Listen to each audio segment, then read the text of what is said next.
Recently, I had to rebuild this portion of my retaining wall, and it was because of improper drainage. So I'm going to be building myself a French drain, and I'm grateful that Jevrench, they sent me their weed barrier. This is the 1.3 foot by 50 foot roll, but you get the roll, you also get the staples to anchor it down. So this isn't just something to throw in your flower beds, although looking at mine, I definitely need it.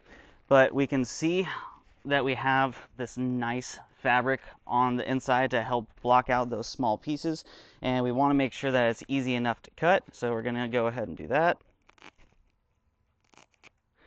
Perfect. Yeah, super easy to cut.